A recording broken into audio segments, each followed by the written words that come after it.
পয়লা বৈশাখে হালখাতা কেন করা হয় জানেন? ছোটবেলায় মা বাবার সঙ্গে নববর্ষের প্রথম দিন পাড়ার দোকানে হালখাতার নিমন্ত্রণ পাননি এমন বাঙালি বোধহয় খুঁজলেও পাওয়া যাবে না। মিষ্টি মুখের পরে আগের বছরের দেনা পাওনার হিসেব মিটিয়ে নতুন বছরের খাতা খোলা হয়।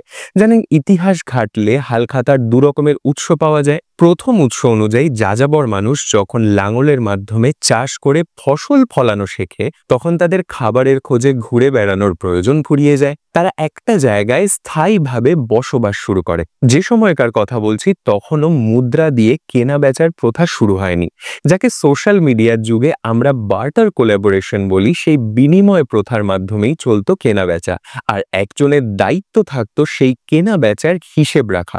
একটা খাতায় এক বছরের দেনা পাওনার হিসেব মিটিয়ে নতুন বছরে নতুন খাতা খোলা হতো। পয়লা বৈশাখে উদ্বোধন করা এই খাতার নামই ছিল হালখাতা। সংস্কৃত শব্দ হল থেকে বাংলায় হাল শব্দটা এসেছে, যার মানে লাঙল। এবার আসি দ্বিতীয় উৎসতে। মোগল সম্রাট জালালউদ্দিন মোহাম্মদ আকবরের আমল থেকে হিজরি সন অনুযায়ী প্রজাদের থেকে বার্ষিক রাজস্ব বা ইয়ারলি ট্যাক্স আদায় করা হতো। কৃষি প্রধান ভারতে ফসলই যেহেতু ছিল ট্যাক্সের প্রধান মাধ্যম, তাই লোকমুখে এই প্রথার নাম হয়ে ওঠে ফসলি বা ফজলি। এরপর বাংলার নবাব মুর্শিদ কুলি খাঁ পয়লা বৈশাখে ট্যাক্স কালেকশনের এই প্রথাকে উৎসবের আকার দেন, আর এই উৎসবের নাম রাখা হয় পুণ্যাহ। পুণ্যাহ শব্দের মানে পুণ্যকর্ম অনুষ্ঠানের পক্ষে শাস্ত্রমতে প্রশস্ত বা উপযুক্ত দিন।